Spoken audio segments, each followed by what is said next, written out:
For the past 3 months, I've been rewriting pretty much every major system in my game, because if I don't do this, there's a good chance that my game will fail. Meaning I will never be able to achieve my dream of having the best frog-themed indie game. And let me tell you, the competition is fierce. Back in the beginning of February of this year, my game was in Steam Next Fest, and I didn't really like how it performed during the event. And I later realized that part of the problem was that I entered Steam Next Fest too early. Honestly, probably a whole year too early. And secondly, there are a lot of improvements that I need to make to the overall gameplay experience of Penumbra Tower. So what did I change?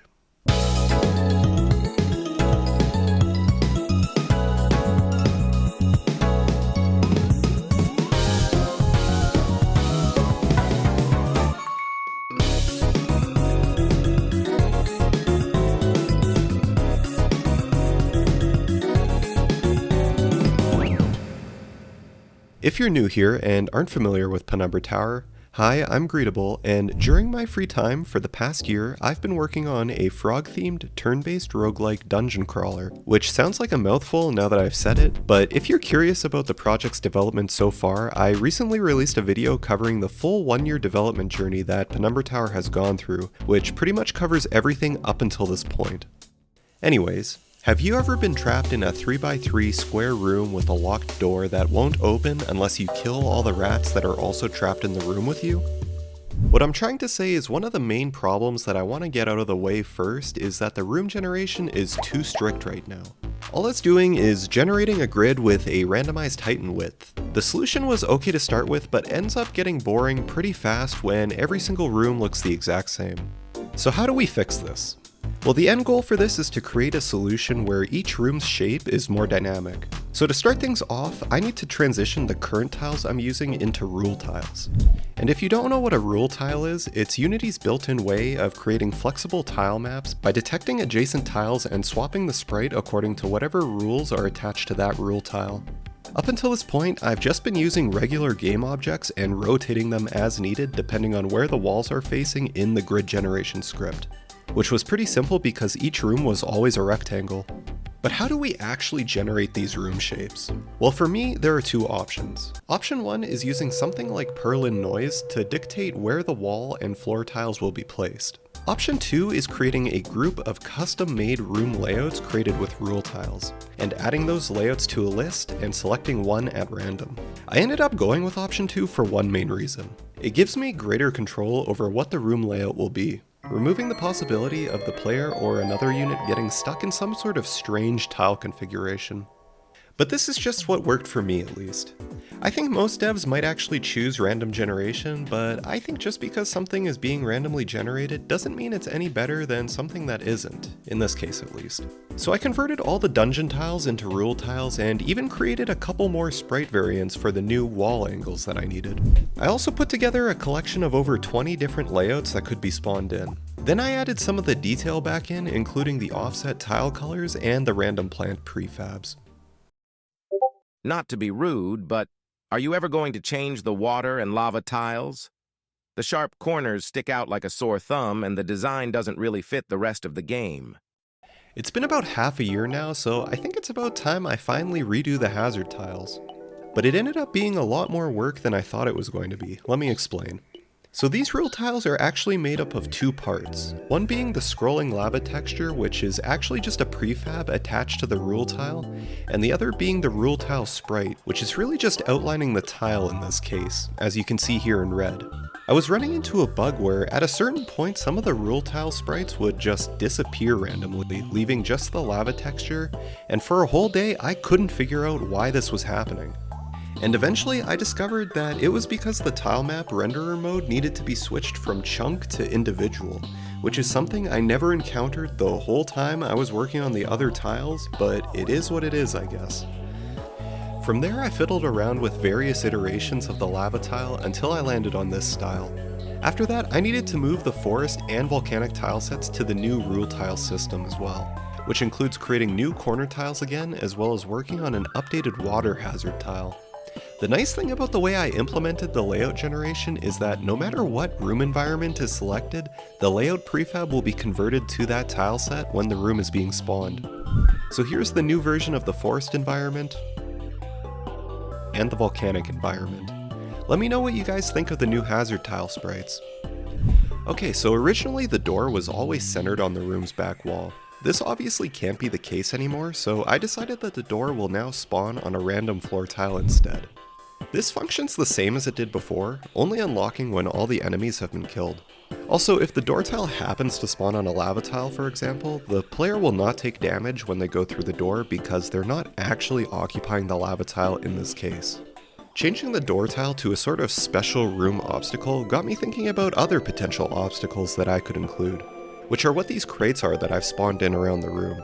These crates are just placeholders for now since I haven't finished working on them, but these would be obstacles that have special interactions attached to them. I'll talk more about this in a future devlog. I've also changed the way that rooms spawn in. If you played the demo, which I took off of Steam for now, sorry about that, you know that in each floor the environment is randomized, so you could go from a forest floor to a volcanic floor and then back to forest. I've changed it so now every 10 floors the environment changes instead. My plan is that at each breakpoint there would be a boss that the player can fight, and then the environment would change. There are no bosses yet. In fact, the slime boss that's in the demo is actually broken right now due to some other changes that I made, but I'll go into that in a minute. It was at this point I decided that since I have full control over the room shape now, why not make some larger rooms? Up until this point, I always tried to keep the room shape fitted between the canvas elements, and because certain rooms can be larger than the display size, I needed to switch the camera from being centered on the room itself to following the player instead. Overall, I'm pretty happy with this change since I think before the room sizes were pretty limited. Also, one big change that I forgot to mention earlier is that the player cannot spawn on lava tiles anymore. And since I'm doing all these updates to the room generation, I might as well start working on a new environment.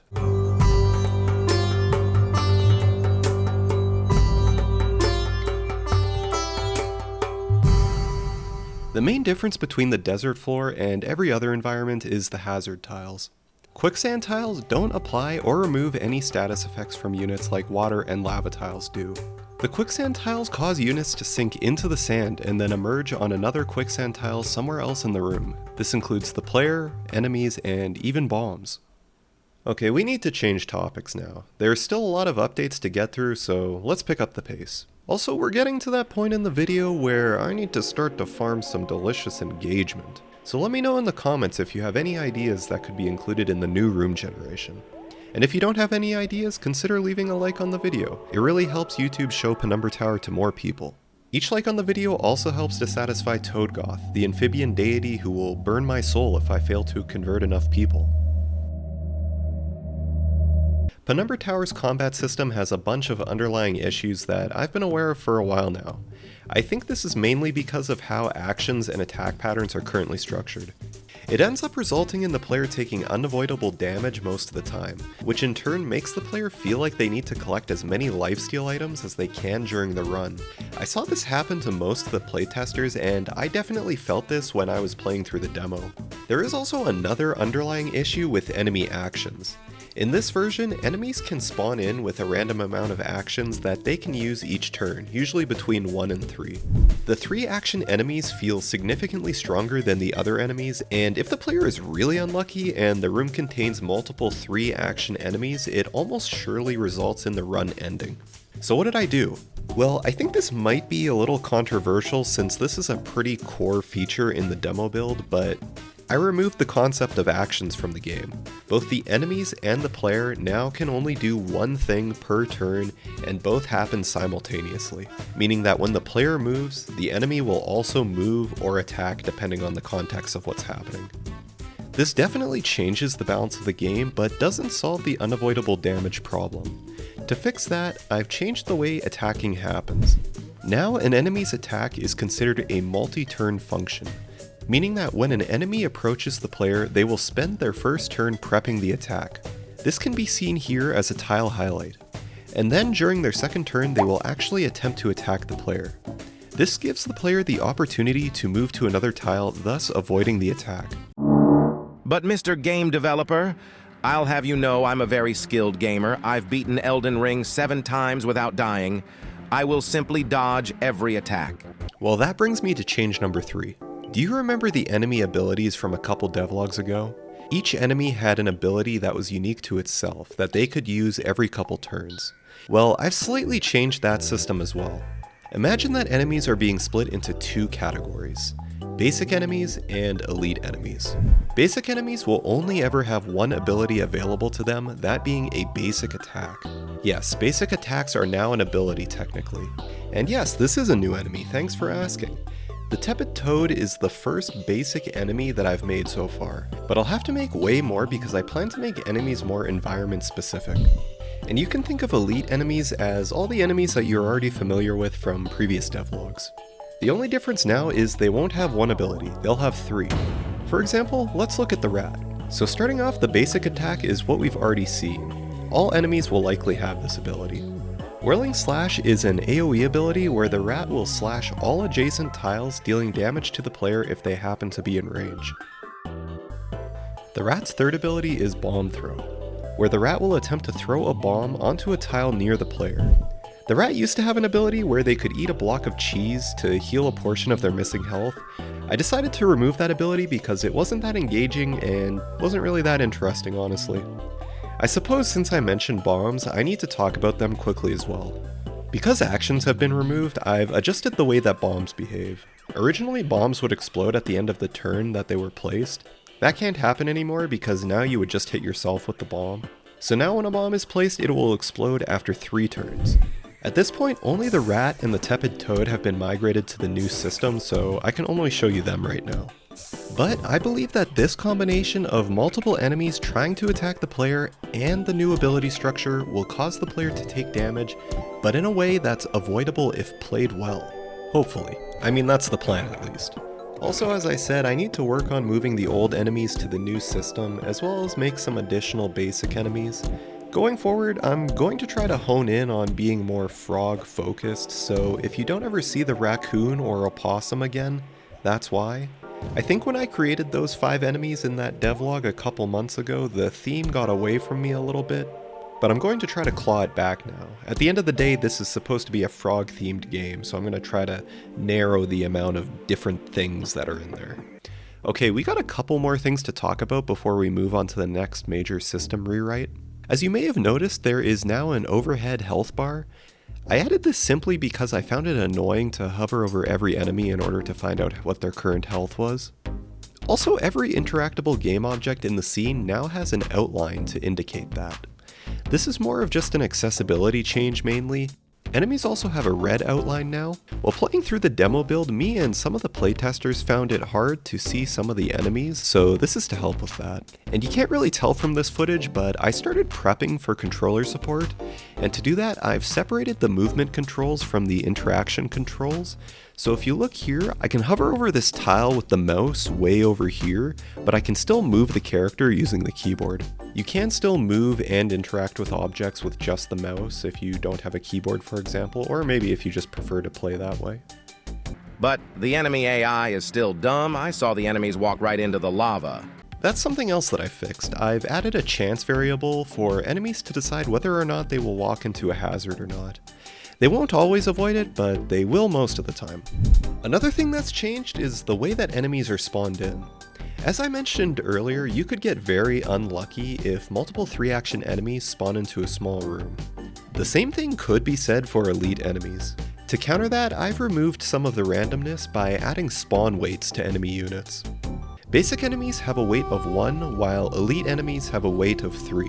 So when enemies are being spawned in, their unit weight will be subtracted by the total weight of the floor. For example, if the floor's total weight is 6, the possible enemies could be 2 elite enemies, or 1 elite enemy and 3 basic enemies, or just 6 basic enemies. Hopefully that makes sense. I've tested this a little bit, but we'll probably end up adjusting these values at some point. And if you've made it to this point in the video, I'm hoping you're at least somewhat interested in the game. So consider heading over to the Penumbra Tower Steam page and adding it to your wishlist. Wishlisting helps to show Steam that at least someone is interested in the game, and might cause Steam to push Penumbra Tower to more people. So, in my opinion, the current item system is broken. Or rather, it is so RNG focused right now that it doesn't really feel like the player can make any impactful choices in terms of build diversity. So now it's the item system's turn on the chopping block. So to start things off, you will still find items the same way as before by opening chests.